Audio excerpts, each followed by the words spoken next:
Bismillahirrahmanirrahim. Assalamualaikum warahmatullahi wabarakatuh. Al-Fatihah. A'udzu billahi minasy syaithanir rajim. Bismillahirrahmanirrahim. Alhamdulillahi rabbil alamin. Ar-Rahmanir Rahim. مالك يوم الدين إياك نعبد وإياك نستعين اهدنا الصراط المستقيم صراط الذين أنعمت عليهم غير المغضوب عليهم ولا الضالين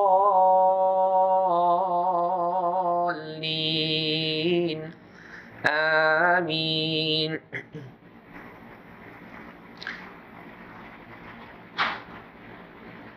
Bismillahirrahmanirrahim.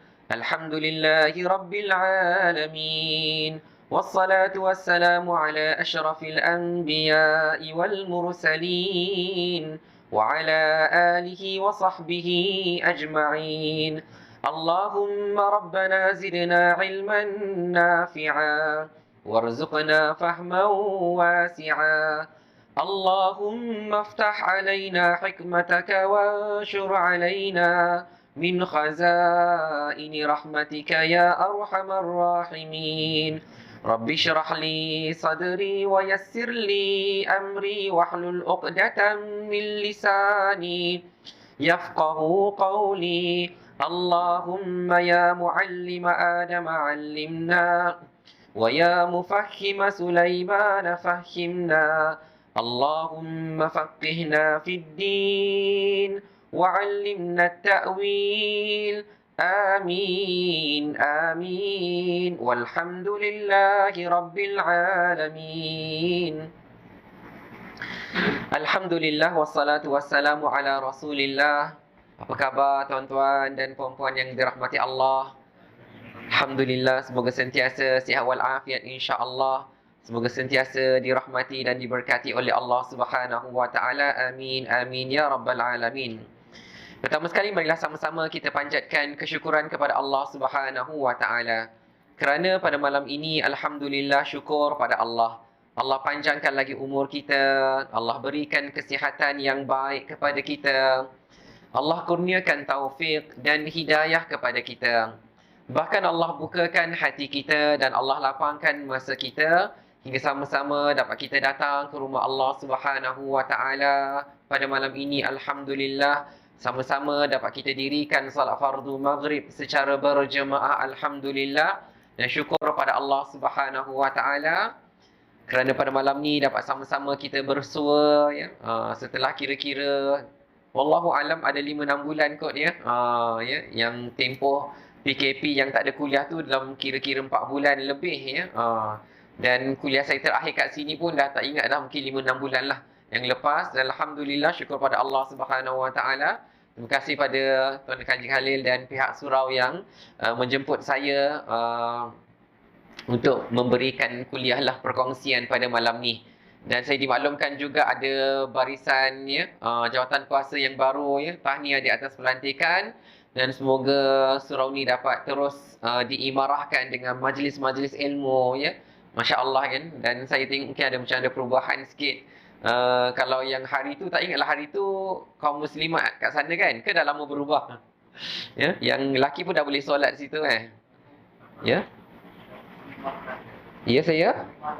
Oh, muslimah tak datang, jadi muslimin yang gunakan. Alhamdulillah. Tapi ada dengar suara muslimat tadi. Alhamdulillah. Jadi pada malam ini insya-Allah tuan-tuan dan puan-puan dirahmati Allah Subhanahu wa taala, kita akan bicarakan sambunganlah daripada amalan-amalan yang sedikit tapi besar ganjarannya di sisi Allah Subhanahu wa taala. Jadi oleh kerana sekali-sekala saya datang di sini, mungkin saya boleh kongsikan beberapa amalan ya, yang kadang-kadang kita rasa perkara yang kecil saja, tapi besar sekali ganjarannya di sisi Allah Subhanahu wa taala. Jadi saya suka membaca beberapa ayat daripada Al-Quran ya, daripada surah Al-Balad Daripada surah Al-Balad ada beberapa ayat, daripada ayat yang ke-11 hinggalah ayat yang ke-18. InsyaAllah saya akan bacakan, tuan-tuan dan puan dirahmati Allah boleh dengar. Dan boleh rujuklah, surah Al-Balad ni dia dekat-dekat saja dengan surah Ad-Duha, dekat-dekat dengan surah Lazim. Ya? Kerana lepas surah Al-Balad ni ada surah Asy-Syams, lepas surah Asy-Syams ada surah Al-Lail, lepas surah Al-Lail ada surah Ad-Duha. Dekat sekali lah. Jadi tuan-tuan dan puan dirahmati Allah Subhanahu wa taala, saya bacakan kerana di dalam surah Al-Balad ini ada beberapa amalan yang dianjurkan. Dan amalan-amalan ini insya-Allah berkait rapat dengan infak. Berkait dengan infak. Jadi kita nak kena tahu, tuan-tuan dan puan dirahmati Allah, bila mana Allah Subhanahu wa taala kurniakan rezeki kepada kita, ke manakah kita nak menghalakannya? Kadang-kadang mungkinlah satu ketika dahulu, tuan-tuan dan puan dirahmati Allah, masa kita awal-awal bekerja, fikirkan diri kita, pakaian kita, kenderaan kita, makan minum kita, rumah kita. Tapi sampai satu peringkat, tuan-tuan dan puan dirahmati Allah, bila Allah dah bagi kecukupan kepada kita, sampailah masanya untuk kita memikirkan tentang siapa? Tentang orang lain. Jadi tuan-tuan dan puan dirahmati Allah, bukankah disebutkan bahawa orang yang bahagia itu adalah apabila dia boleh gembirakan orang lain.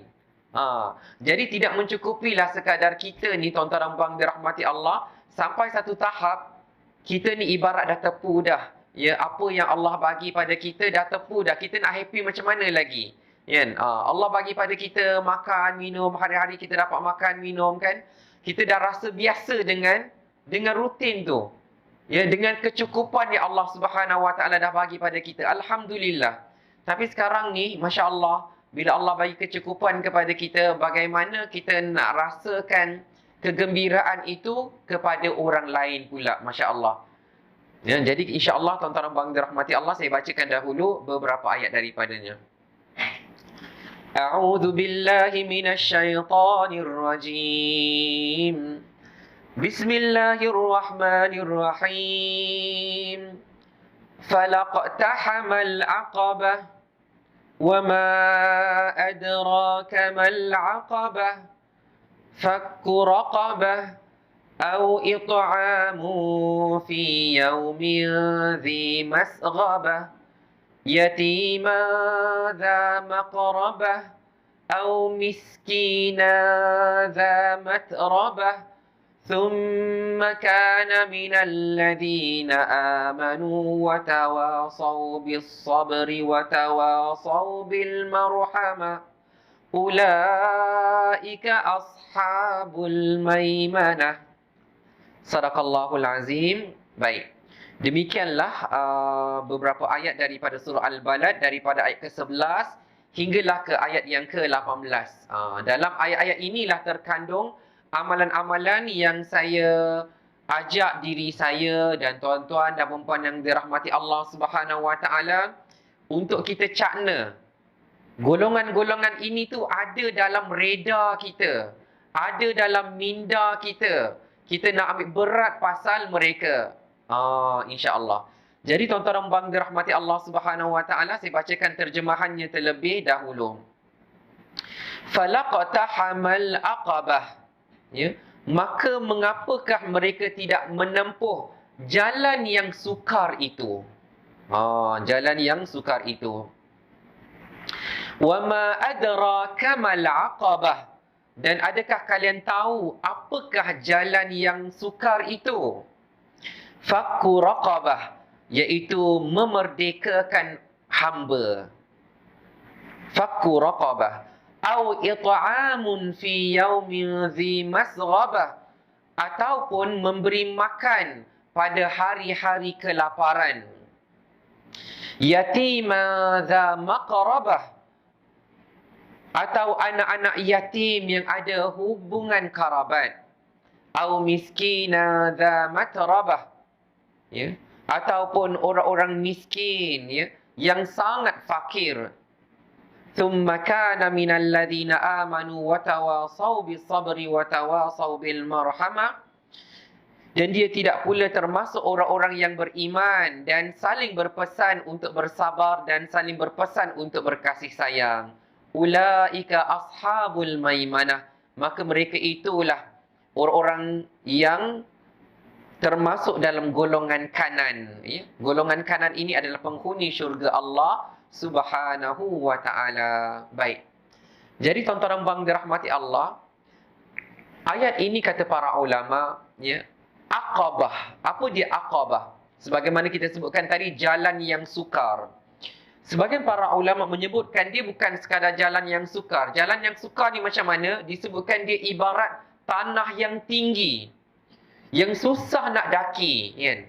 Kalau hari inilah tuan-tuan dan puan dirahmati Allah, tiba-tiba surau kata, jom kita buat program hiking. Kita panjat bukit tinggi-tinggi, contoh kan. Kata, yang muda-muda bolehlah pergi, ya. Yang berumur ni tak payahlah pergi. Jadi tuan-tuan dan puan dirahmati Allah, seolah-olah bila kata hiking ni, susah. Bukan semua orang larat. Bukan semua orang mampu.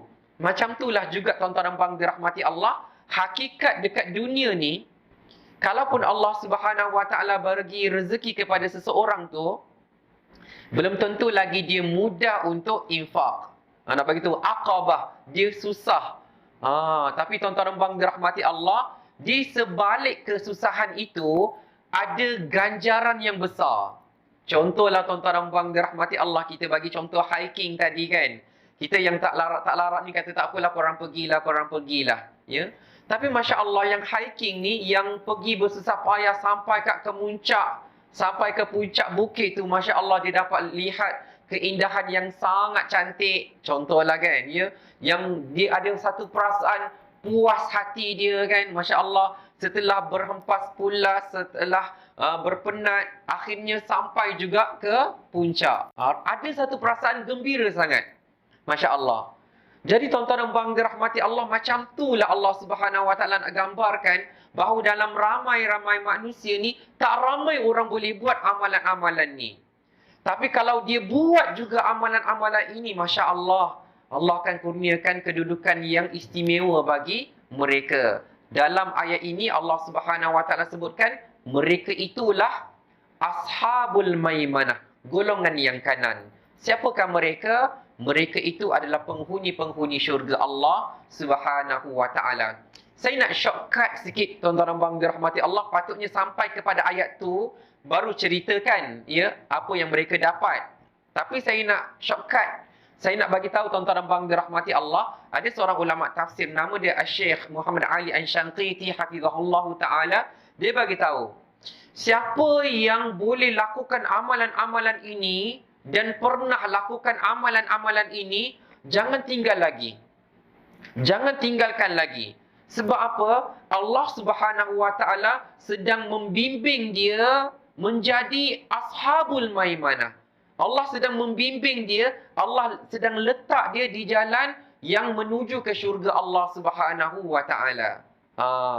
Jadi kalau kita katakan tadi tuan-tuan dan puan dirahmati Allah, ni contoh sajalah. Memang takkan sama dengan ayat Al-Quran ni. Contohlah bila mana kita dah rajin hiking kan, susah. Susah tuan-tuan dan puan dirahmati Allah. Tapi lama-lama dia semakin mudah, semakin mudah. Alhamdulillah. Ya, yang susah tadi, pertama dia bila kita lazimi, kita selalu buat, dia akan jadi mudah saja, ringan saja insya-Allah. Yang kedua tuan-tuan dan puan yang dirahmati Allah, bila mana kita dah biasa lakukannya, maka tuan-tuan, ya, Allah Subhanahu wa ta'ala nak bagi ganjaran yang hebat. Bila mana contoh kita kaitkan yang hiking dengan amalan-amalan tadi tu, tiba-tiba bila kita jumpa dengan doktor kan, bila umur 40 tahun ni kita kena buat medical check up kan. Ya, doktor tengok Masya Allah bagus result-result kamu ni kan. Ya, jantung bagus, pinggang bagus, ini bagus kan. Apa ya? Doktor kadang-kadang sembang-sembang saja kan. Ya, ya. Kamu selalu exercise ke? Oh, saya selalu hiking. Contoh kata macam tu. Oh, kalau macam tu teruskan. Ya. Kalau macam ni lah elok kamu punya result kesihatan kamu. Hiking tu, amalan hiking tu kamu teruskan.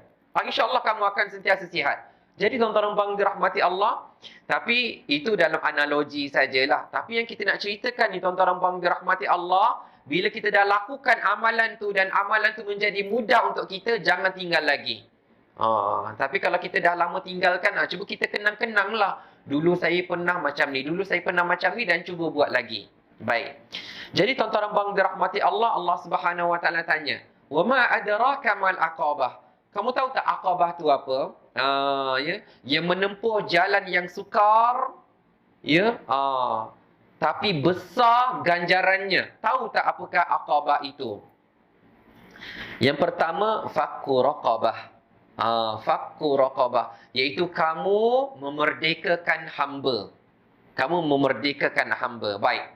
Tuan-tuan dan puan dirahmati Allah Subhanahu Wa Taala, walaupun pada hari ini tidak ada lagi hamba, tapi kita ada sambungan dia. Tapi kita nak tengok dulu betapa besarnya ganjaran kalau kita berjaya memerdekakan hamba. Apa dia? Sabda Rasulullah sallallahu alaihi wasallam, baginda bersabda, "Man a'taqa raqabah mu'minah a'taqallahu bikulli irbin ay adwan minha irban minhu minan nar hatta innahu la yu'tiqa bil yadil yad wa bil rajulil rajul wa bil farjil farj." Baik.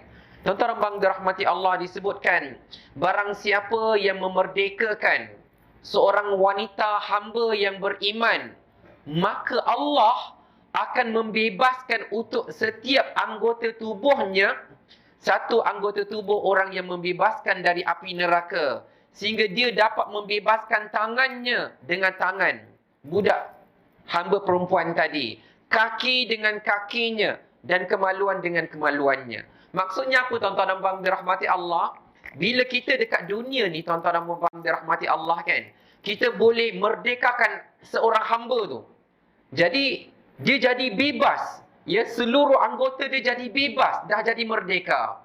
Maka bagi kita, anggota badan kita keseluruhannya akan bebas daripada api neraka Allah Subhanahu Wa Taala, macam tu.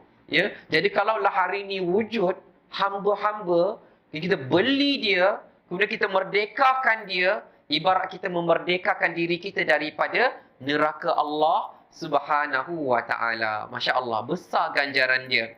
Jadi bukanlah bererti kita akan masuk neraka, kemudian kita akan dimerdekakan, tu tidak. Tapi Allah Subhanahu Wa Taala akan bagi kelebihan kepada kita, sehingga kita akan langsung terselamat daripada neraka Allah Subhanahu Wa Taala. Masya Allah. Jadi tuan-tuan dan puan dirahmati Allah Subhanahu Wa Taala, itu di antara amalan. Tapi bagaimana pada hari ini? Bagaimana kita pada hari ini? Kerana tuan-tuan dan puan dirahmati Allah, disebutkan bahawa hari ini tak ada orang merdeka.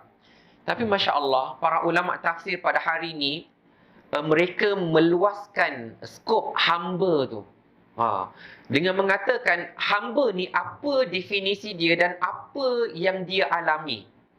Hamba ni, tuan-tuan dan puan dirahmati Allah, pertama, dia tidak memiliki apa-apa dan dia tidak memiliki diri dia sendiri. Tu hamba. Jadi kalau kita nak bayangkanlah pada zaman dahulu, tuan-tuan dan puan dirahmati Allah, kalau kita ada hamba, kan, kemudian kita ada kedai, kita suruh dia jaga kedai kita.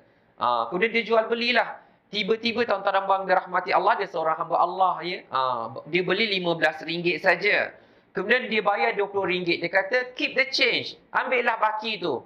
Baki tu bukan milik hamba. Yang change tu pun milik kita juga. Bayangkan hamba, dia tak memiliki apa-apa langsung. Jadi tuan-tuan dan puan dirahmati Allah Subhanahu Wa Taala, nak tunjukkan betapa terseksalah kehidupan macam tu. Apa-apa yang dia dapat daripada pemberian orang pun, pemberian tu milik tuan dia. Macam tu. Jadi tuan-tuan dan puan dirahmati Allah, macam itulah kesukaran hidup hamba. Dan Allah Subhanahu Wa Taala datangkan Islam ni banyak kelebihan. Bebaskan hamba, bebaskan hamba, bebaskan hamba, macam tu. Jadi tuan-tuan dan puan dirahmati Allah Subhanahu Wa Taala, pada hari ini kata para ulama bahawa mungkin memang dah tak ada wujud lagi hamba, tetapi mungkin ada orang yang sedang hidup dalam perhambaan. Contoh yang macam mana, tuan-tuan dan puan dirahmati Allah, dia dikelilingi oleh masalah. Masalah kiri kanan depan belakang semua masalah. Kemudian tuan-tuan dan puan dirahmati Allah, bukan sekadar dikelilingi masalah, dikelilingi dengan hutang lagi. Ya. Jadi mungkin baru-baru ni tuan-tuan dan puan dirahmati Allah, ada yang masa pandemik yang dibuang kerja, ya. Dipotong gaji, dan saya pun ada tanya dengan sahabat-sahabat daripada pusat zakat, kan. Mereka kata ada asnaf yang tiba-tiba menjadi asnaf. Ya. Dia orang biasa, dia mungkin kalau kita istilahkan ada B40, M40, T20, dia mungkin M40. Okey, kehidupan dia senang, tapi tiba-tiba berubah jadi asnaf. Itu memang ada berlaku baru-baru ni. Jadi tuan-tuan dan puan dirahmati Allah, mungkin dia dalam kesusahan, ya.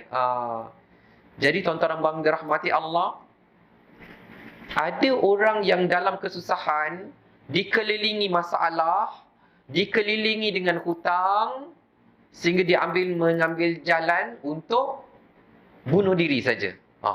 Dia dah tak ada harapan, dia dah tak tahu nak buat apa lagi. Masya Allah. Jadi kalaulah ada orang macam ni yang kita kenal, kita tahu dia dalam kesusahan, ya. Lalu kita tanya kepada dia, kan, apa yang saya boleh bantu? Masya Allah, ya. Apa yang saya boleh tolong, ya. Jadi bila mana kita tolong dia, tuan-tuan dan puan dirahmati Allah, kita cuba selesaikan masalah dia, kita cuba selesaikan hutang dia. Bukanlah keseluruhan hutang, tapi apa yang tertunggak-tunggak tu. Kita cuba selesaikan yang tu. Dia rasakan, Masya Allah, ibarat dia merdeka sekali. Dia senang sekali dengan keadaan tu. Ya? Contohlah tuan-tuan dan puan dirahmati Allah, kan. Kita tolaklah cerita yang ada moratorium tu, kan.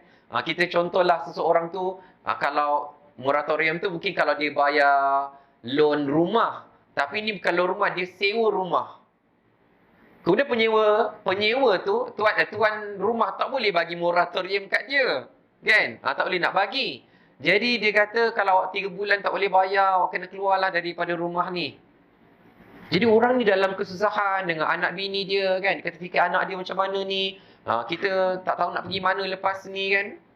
Kan? Masalah sangat, ya. Tak tahu nak ke mana. Ya. Kalau nak sewa lagi, kalau kita nak tanya satu rumah sewa tu, kena bayar lagi deposit 3 bulan, contoh bil air lagi. Jadi masalah sangat, ya. Jadi tuan-tuan dan puan dirahmati Allah, sampai tempoh 3 bulan, kan, dia dah tak ada jalan lagi. Kemudian datang seorang hamba Allah, apa saya boleh bantu kamu? Saya tertunggak 3 bulan, Masya Allah, ya. Saya bagi kamu 3,000, kamu selesaikan, Masya Allah. Apa perasaan dia? Macam mana senangnya hati dia, tuan-tuan dan puan dirahmati Allah. Kata para ulama, walaupun tak ada hamba yang betul-betul hamba, tapi mungkin ada orang yang dalam perhambaan dikelilingi dengan masalah dia, dengan hutang dia, maka kalau kita boleh bantu, Masya Allah, mudah-mudahan Allah kurniakan fadilat seperti yang dijanjikan oleh Rasulullah sallallahu alaihi wasallam, ya. Macam itulah, ya. Jadi tuan-tuan dan puan dirahmati Allah, macam tu, ya. Kemudian tuan-tuan dan puan dirahmati Allah Subhanahu wa taala, ya. Selain daripada kita membantu orang yang betul-betul dalam kesusahan tadi, ya, ada Allah Subhanahu wa taala sebutkan au it'amun fi yaumin dzi masghabah, ataupun kamu memberi makan. Masya Allah, memberi makan ni didatang sekali dengan ayat berikutnya, yatiman dza maqrabah, ya, ataupun memberi makan pada hari kelaparan. Masya Allah, kan. Kita pun tahu mungkin hari ni dah wallahu alam, ya, mungkin dah lapang sedikit berbanding yang sebelum-sebelum ni. Ramai yang tak dapat pergi kerja dan tak berapa nak berniaga, kan. Ya, ramai yang dalam kesusahan, ya. Tapi dalam masa yang sama, Masya Allah, ada NGO, ya, yang hantar makanan, ada masjid-masjid, ada surau-surau. Masya Allah, kan. Dia ambil peranan tu. Ya, adalah satu masjid, Masjid Ar-Rahmah, Taman Bukit Rambai, ya, yang saya perasan setiap minggu dia akan memang ada macam, bukanlah majlis, tapi memang ada sesi untuk siapa yang perlukan beras, kicap, telur, kan? Jadi dia macam jadi drive-thru lah. Ambil, lepas tu dah balik jalan. Macam tu. Masya Allah.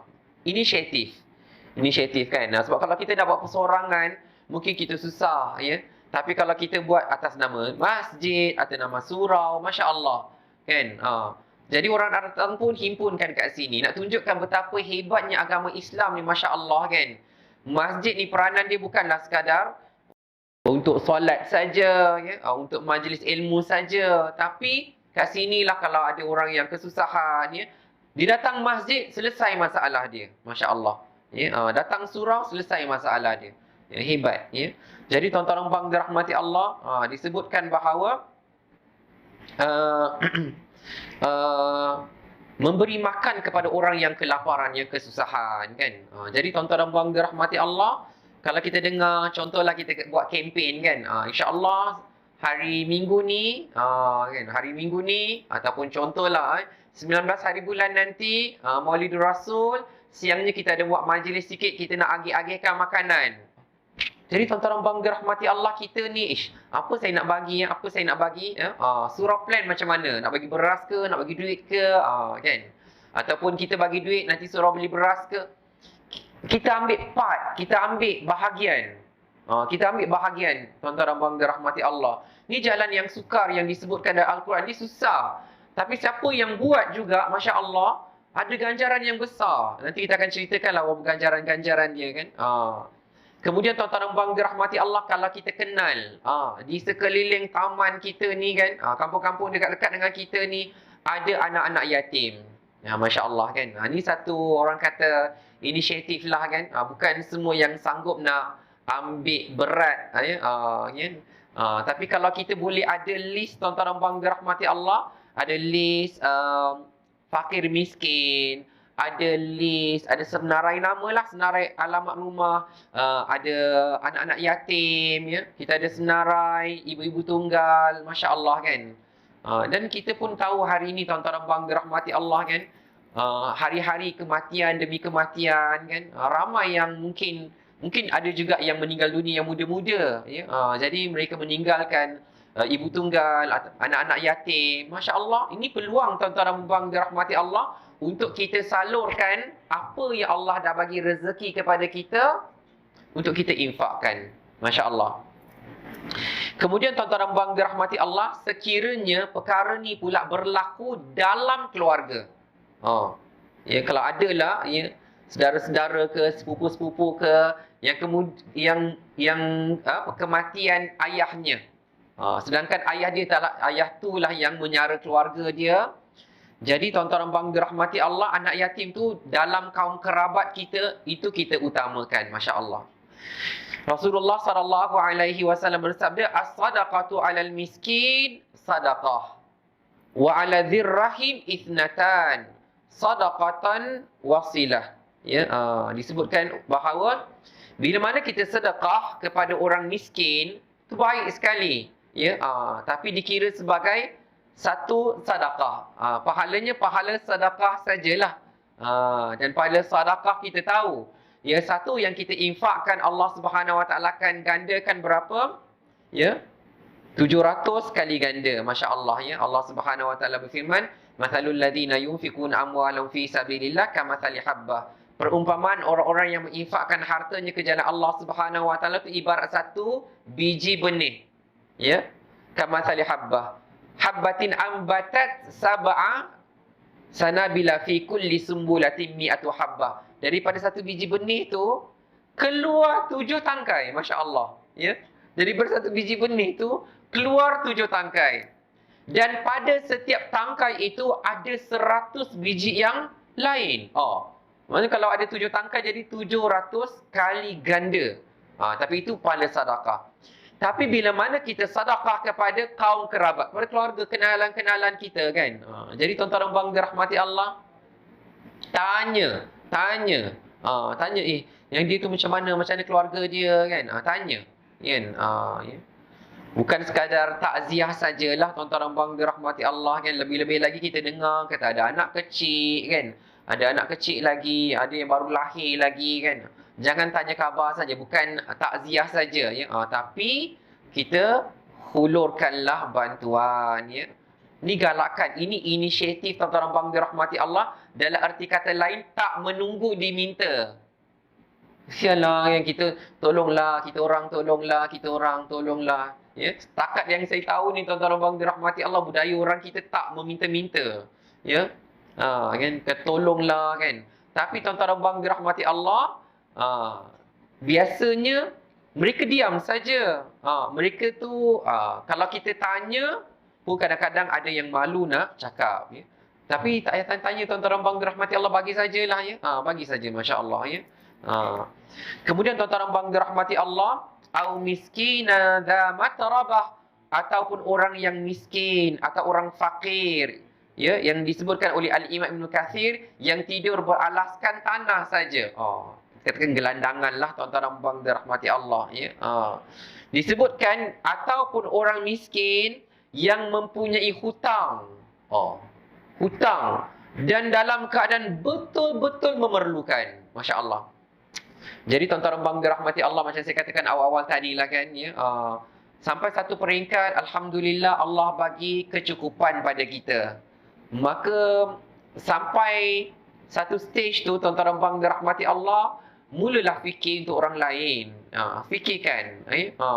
Jadi walaupun saya berharap pada Allah Subhanahu Wa Taala, walaupun katakan jalan tu sukar, kita lalui sama-sama. Semua saya tuan-tuan dan puan dirahmati Allah, kita lalui sama-sama jalan yang sukar ni. Ya, sukar nak berinfak kan, sukar nak cari anak yatim, sukar nak tolong orang miskin. Kita lakukanlah dia. Ya. Kerana Allah Subhanahu Wa Taala dah janjikan ulaika ashabul maimanah. Kalau mereka buat dan mereka teruskan, mereka nilah golongan-golongan yang kanan. Ya. Kalau dalam surah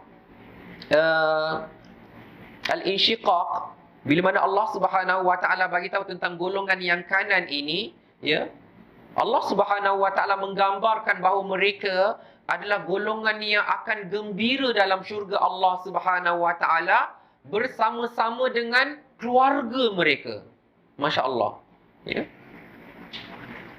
Dalam surah Al-Insan, Allah Subhanahu Wa Taala sebutkan apa? Tentang penghuni-penghuni syurga kan.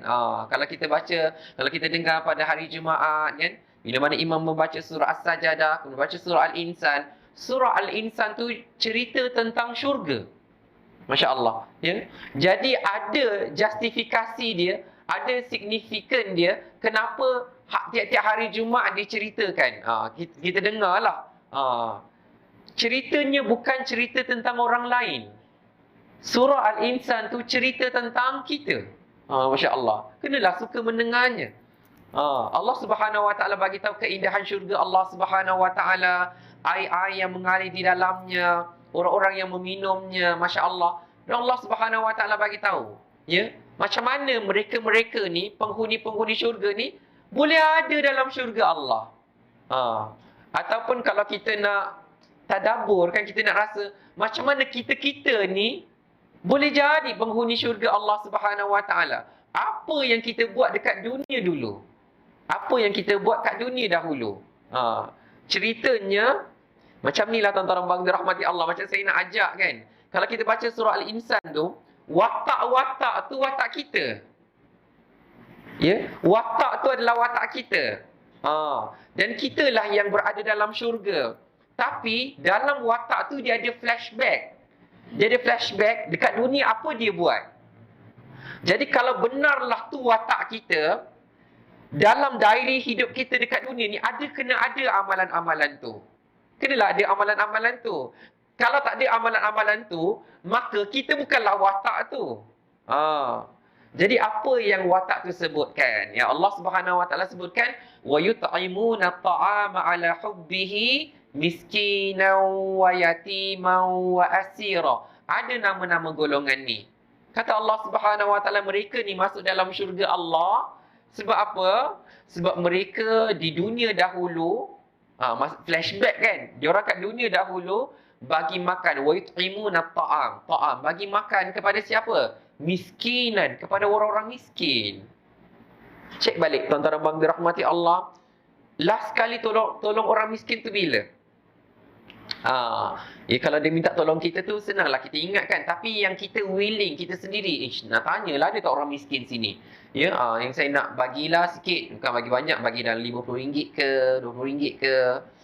Ya. Jadi tuan-tuan dan puan dirahmati Allah, bagi berapa-berapa yang kita ada kan. Wa yut'imuna at'ama 'ala hubbi miskinan wa yatiman wa asira. Bagi makan pada orang-orang miskin, bagi makan pada anak-anak yatim dan bagi makan kepada tawanan-tawanan perang, ya. Tawanan perang tu mungkin tak adalah kat sini kan. Kemudian selepas Allah Subhanahu Wa Taala ceritakan, mereka pula cerita. Dialog ni dialog siapa? Kita katakan dialog kita. Watak ni watak siapa? Watak kita. Tapi kita buat ke tak? Kalau kita buat, insya-Allah itulah kita. Ya. Apa yang disebutkan innama nut'imukum liwajhillah la nuridu minkum jazaa'an wala syukura. Ya. Lalu mereka pun bercerita, sesungguhnya kami dekat dunia dahulu kami bagi makan. Tapi kami bagi makan tu ada 3 syarat, ya. Ada 3 syarat dia. Yang pertama liwajhillah, hanya kerana Allah, ikhlas kerana Allah. Kan? Kita bagi makan tu ikhlas kerana Allah Subhanahu Wa Taala. Yang kedua, la nuridu minkum jazaa. Masa kami bagi makan tu, kami tak minta, kami tak harap apa-apa balasan pun. Cukup Allah yang bagi balasan pada kita. Ya. Tuan-tuan dan puan dirahmati Allah, wala syukura. Terima kasih pun kami tak harapkan. Ya. Cukup Allah yang bagi balasan kepada kita. Masya-Allah, ya. Jadi tuan-tuan dan puan dirahmati Allah Subhanahu Wa Taala, memberi makan yang Allah Subhanahu Wa Taala ceritakan dalam surah Al-Balad ni, yang sanggup menempuh jalan yang sukar, kan? Jalan yang sukar, akhirnya Allah Subhanahu Wa Taala nak ganjari kita dengan syurga Allah Subhanahu Wa Taala, ya. Jadi tuan-tuan dan puan dirahmati Allah Subhanahu Wa Taala, sebagai pengakhiran lah, ya. Satu ketika ada di antara sahabat yang bertanya kepada Rasulullah sallallahu alaihi wasallam tentang infak. Jadi tuan-tuan dan puan dirahmati Allah, kan, suka saya kongsi, kan. Saya nak kongsi satu cerita ni, ya. Di mana ada seorang pemuda belum kahwin lagi, kan. Pernah jumpa saya. Dia satu ketika tu terbuka hati dia nak bayar zakat. Terbuka hati dia nak bayar zakat. Dia pun cakap saya, ya, saya nak bayar zakat lah Ustaz. Okey. Dia pun saya cakap lah berapa-berapa semua. Okey. Kemudian masa tu kebetulan saya tengah cerita tentang zakat pendapatan. Okey lah, fine. Jadi dia kata, Ustaz, gaji saya macam ni, saya nak bayar zakat pendapatan. Dia kata, okey lah, pergilah pusat zakat, nanti dia orang akan tolong kirakan, kan. Tapi biasa senang je, kan, dia 2.5% je. Kalau gaji kita RM1,000, RM25. Kalau RM2,000, RM50. Kalau RM3,000, RM75. Kalau gaji kita RM4,000, RM100 saja. Lagi RM3,900 habiskanlah. Ya, 100 je yang milik asnaf. Jadi tuan-tuan dan puan dirahmati, dia pun semangat-semangatlah. Dia kata dia pergi pusat zakat Selangor. Kemudian tuan-tuan dan puan dirahmati Allah, bila dia pergi pusat zakat tu, kan, jadi pegawai ni biasalah dia akan tanya-tanyalah kita, kan. Dia kata, saya ni nak bayar zakat pendapatan, ya, gaji berapa bro? Lepas tu amil ni, pegawai zakat ni tanya, zakat simpanan tak nak bayar? Terkejut je. Simpanan pun kena bayar zakat juga ke? Dia terkejut lah, kan. Lepas tu telefon saya kata, Ustaz, pegawai ni kata simpanan saya pun kena zakatkan juga. Lepas tu saya cakap, kenalah juga bayar zakat, kan. Kata, lah Ustaz tak bagi tahu yang simpanan pun kena zakat, kan. Kata, Ustaz, kalau ini kena bayar, yang tu kena bayar, ini kena bayar, habislah duit saya, Ustaz, dia kata macam tu. Tuan-tuan dan dirahmati Allah, saya pun tanyalah lebih kuranglah macam ni, kan. Saya tanya berapa yang ada dalam bank. Contoh dia kata dalam 40,000 lah, 40,000.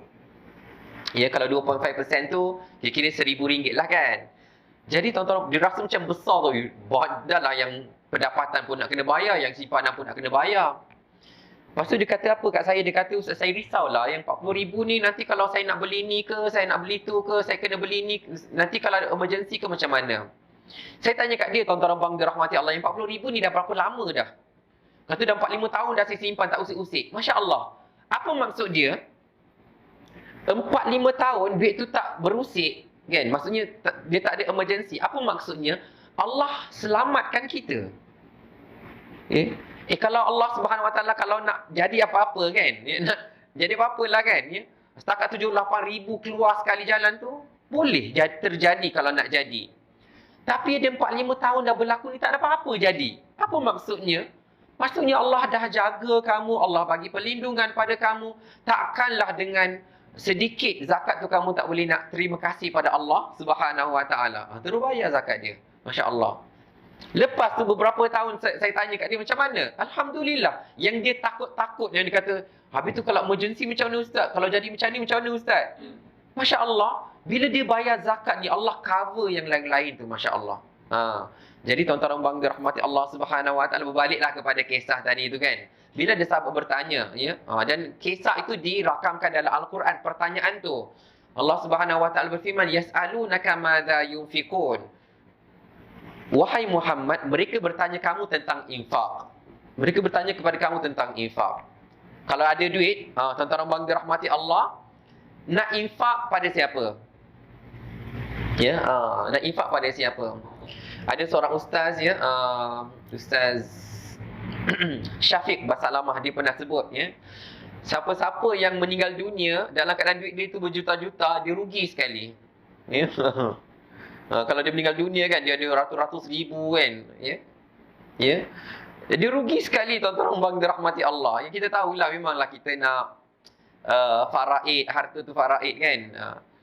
Tapi Masya Allah lah tuan-tuan bang dirahmati Allah, yang saya nampak kan, yang saya, Allahualam lah, mungkin pengalaman lain-lain kan, beza-beza pengalaman.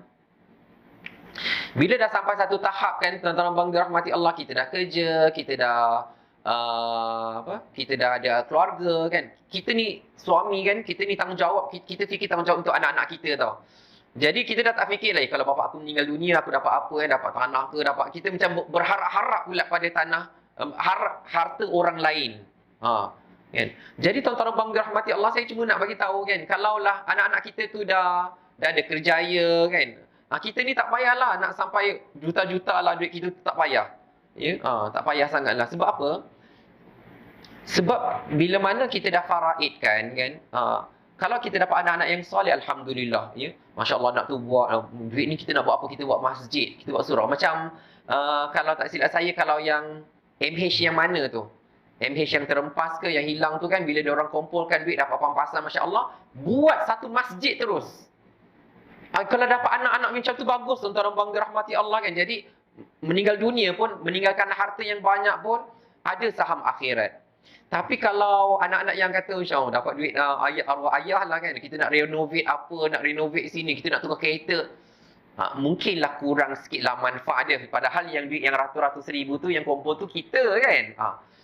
Masya Allah, kalaulah daripada sebahagian tu kita boleh infak ke jalan Allah Subhanahu Wa Taala, ni dia. Ya, kita kena macam tanya dari kita ni, macam saya ni susah ke? Saya ni susah sangat ke nak keluarkan duit? Kalau duit saya ada macam 20,000, 30,000, saya ni susah ke kalau nak keluar 1,000 saja untuk infak? Kan? Susah tak? Kan? Sedangkan Masya Allah, yang puluh-puluh ribu daripada 1,000 terkumpul sampai 20-30,000 tu pun dari Allah juga. Ya, jadi tuan-tuan bang dirahmati Allah, berbalik kepada kisah tadi, bila mereka bertanya, ya, kalau ada duit kan, nak infak pada siapa? Allah Subhanahu Wa Taala bagi skema jawapannya. Jawab macam ni. Qul, katakanlah macam ni wahai Muhammad. Ma anfaqtum min khairin falil walidain. Apa yang kalau kamu infak, yang pertama sekali bagi kepada kedua orang tua. Bagi kepada mak ayah, itu utama, ya. Jadi tuan-tuan bang dirahmati Allah, ibaratnya kita kalau infak kepada mak ayah kita kan, Masya Allah, tak kira lah sama ada mereka senang ke, kaya ke apa ke, Masya Allah, kan mereka ada harta mereka sendiri, kalau kita infak kepada mereka, itu infak yang paling utama. Ya, dan itulah yang akan membuka pintu-pintu rezeki kita, Masya Allah. Falil walidin wal aqrabin, yang kedua kepada kaum kerabat, adik-beradik kita. Ya. Kadang-kadang Allah Subhanahu Wa Taala uji. Ada saya tengok satu family kan, Masya Allah, anak-anak semua kaya. Anak-anak semua berjaya, semua kaya lah. Tapi kadang-kadang perasan tak tuan-tuan bang dirahmati Allah kan, kalau ada 5-6 orang adik-beradik kan, ada 2-3 orang, mungkin 2 orang je yang kaya, lagi 3-4 orang tu biasa-biasa saja, ada yang susah lagi seorang, satu susah kan. Tuan-tuan bang dirahmati Allah, Allah jadikan, desainkan macam tu supaya yang senang ni dia akan ingat kepada adik-beradik dia, sebab ada keutamaan dekat situ. Ya, ada keutamaan dekat situ, ada pahala yang berganda dekat situ. Sebab mereka akan dapat pahala sedekah dan pahala silaturahim. Falil walidani wal aqrabin, lepas tu siapa? Keluarga alhamdulillah dah bagi, adik-beradik pun dah bagi. Siapa yang ketiga? Bukan kenalan kita, wal yatama. Anak-anak yatim. Masya-Allah, dia kena masuk dalam list kita. Wal yatama wal masakin, dan orang-orang miskin kena ada dalam list kita, kena ada dalam radar kita. Mereka ni orang-orang yang kita kena tolong, kita kena bantu mereka. Masya-Allah. Okey, jadi tuan-tuan dan puan dirahmati Allah Subhanahu wa taala, dan yakinlah Allah Subhanahu wa taala berfirman, "Wa ma anfaqtum min syai'in fahuwa yukhlifuh." Dan apa-apa saja yang kamu infakkan, pasti Allah akan kembalikan buat kamu.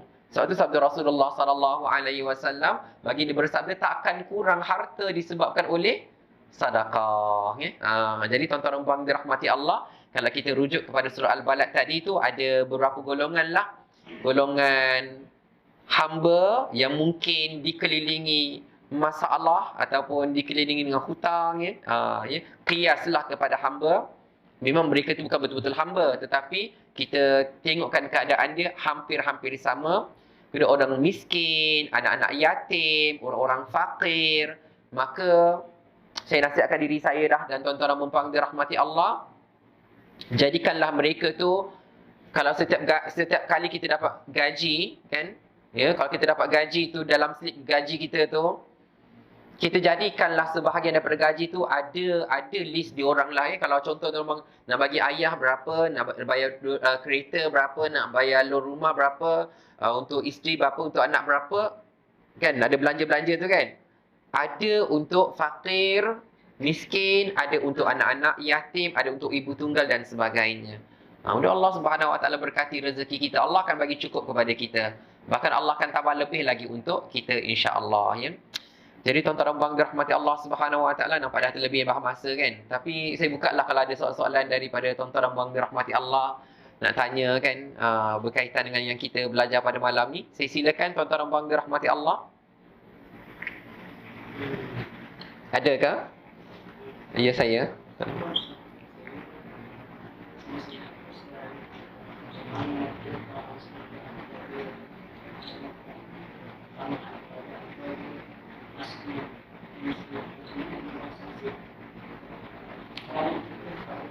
Bangsa asing. Bangsa asing. Bangsa asing tu warga asing lah kan. Masya Allah, tuan-tuan dan puan dirahmati Allah. Satu soalan yang sangat bagus lah kan ya. Pertama sekali, kita warga asing ni, kita kena tahu dia tu merantau. Dia merantau. Dan kita boleh tahu perasaan mereka kalau kita pernah merantau. Kalau kita pernah duduk di negara orang, kita berada di situ, kita hidup di situ kan. Tapi kalau tak pernah pun tidak mengapalah. Cuma tuan-tuan dan puan dirahmati Allah, kita tahu kalaulah di tempat mereka sendiri, mereka boleh hidup dengan senang, dan tentu mereka tak akan merantau untuk cari rezeki dekat sini. Ya. Jadi kita boleh letakkanlah konsep mereka datang tu adalah untuk diri mereka dan menyara keluarga mereka di sana. Ya, sebab tu kalau hari ni tuan-tuan dan puan dirahmati Allah, kita dapati dekat money changer tu, yang nak hantar-hantar duit ke Indonesia, ke India, ke Bangladesh, ke mana-mana tu kan, memang selalu ramai je orang. Sebab apa? Mereka menghantar gaji mereka tu mungkin kadang-kadang separuh, kadang-kadang lebih daripada separuh tu mereka hantar ke sana. Jadi bila mereka dah hantar banyak dekat sana, yang tinggal tu sikit untuk mereka. Yang tinggal tu cukup-cukup makan untuk mereka. Kalau kita tengok tuan-tuan dan puan dirahmati Allah, kalau kita kita cuba fikir-fikirkanlah ya. Pendapatan ya, kadang-kadang kalau gaji, kalau kerja kat kilang contohnya kan. Gaji warga asing dengan warga tempatan ni bukanlah jurang je jauh. Bukanlah jurang dia jauh sangat, beza sangat. Dia dekat-dekat saja. Ya, dekat-dekat saja. Kalau dekat tempat-tempat tertentu lah macam kilang kan. Tapi tuan-tuan dan puan dirahmati Allah, yang warga tempatan ni, dia boleh ada rumah, dia boleh ada kereta, dia boleh ada, yalah, makan-makan minum semua lengkap.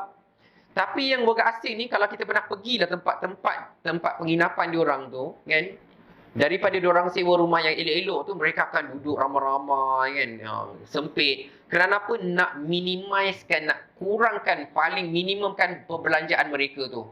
Ya, daripada penginapan, bil air, bil elektrik, makan minum, paling minimum mereka akan buat macam tu.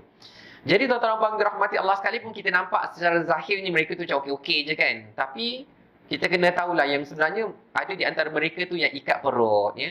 Jadi Masya Allah, sangat-sangat baik kalau kita boleh bagi infak pada mereka, kan? Yang kita boleh ringankan beban mereka, makan minum kepada mereka. Ya. Kadang-kadang tu mereka fokus, asal boleh makan dan minum lah kan.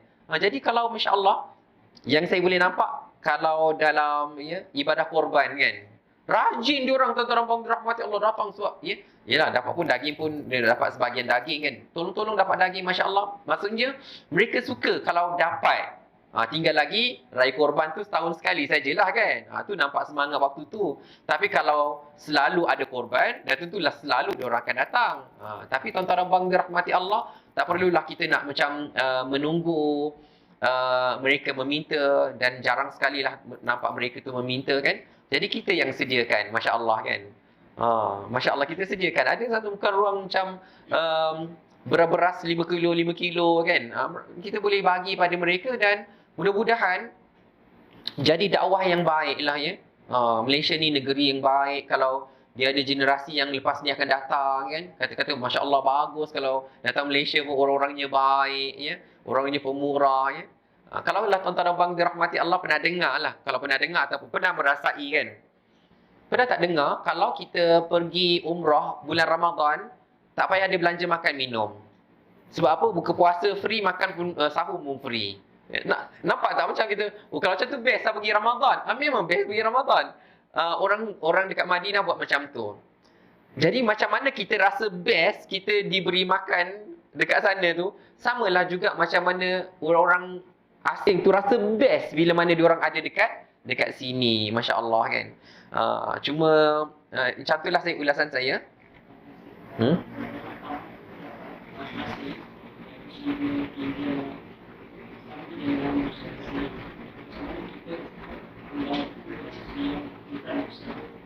Okey. Masya Allah. Soalan ni bagus sangat. Masya Allah.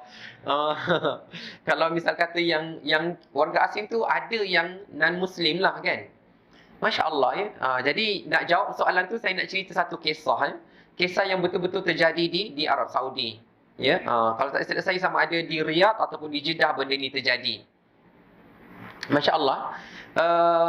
Bila Ramadan tuan-tuan dan puan dirahmati Allah kan, bila Ramadan mereka akan ajak orang makan.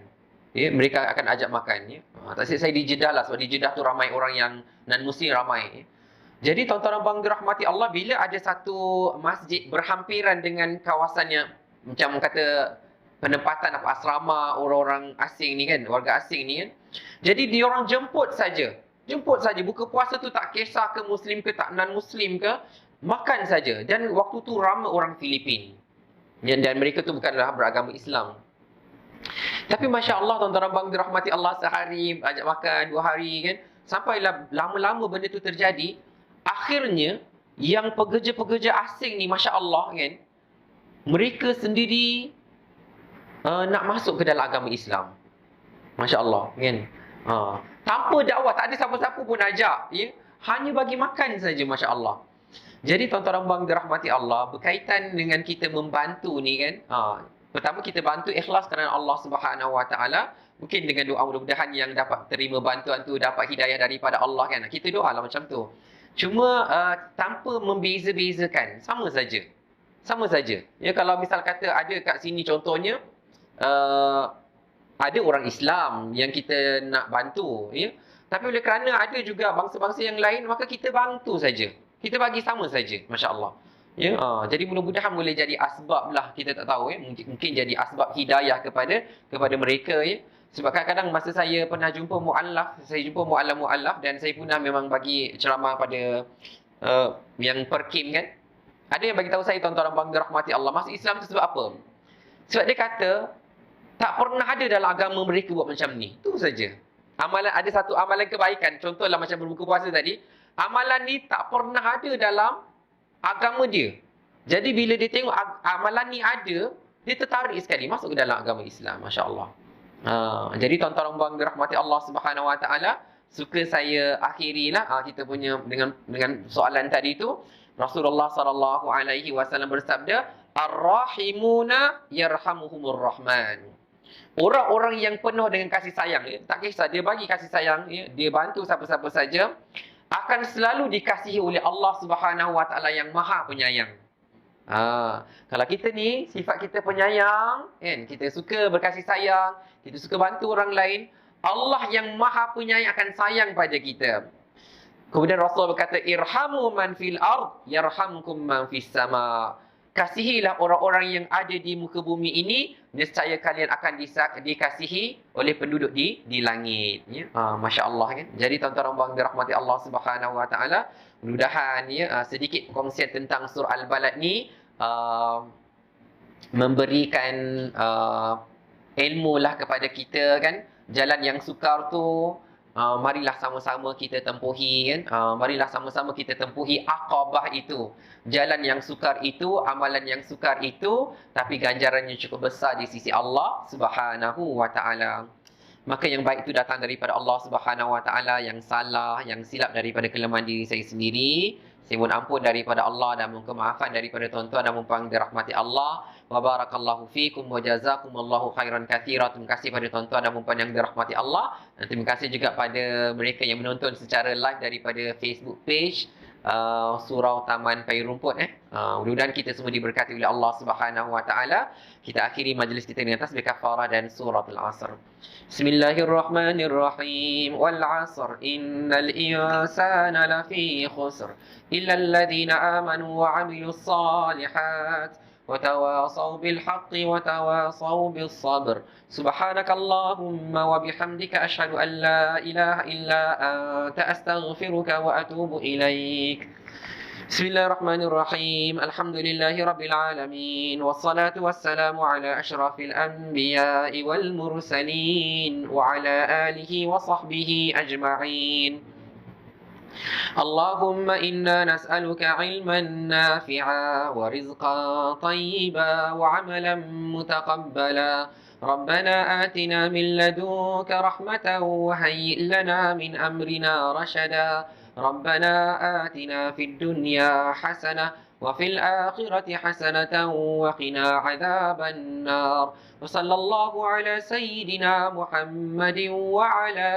آله وصحبه وسلم والحمد لله رب العالمين وبارك الله فيكم والسلام عليكم ورحمة الله وبركاته.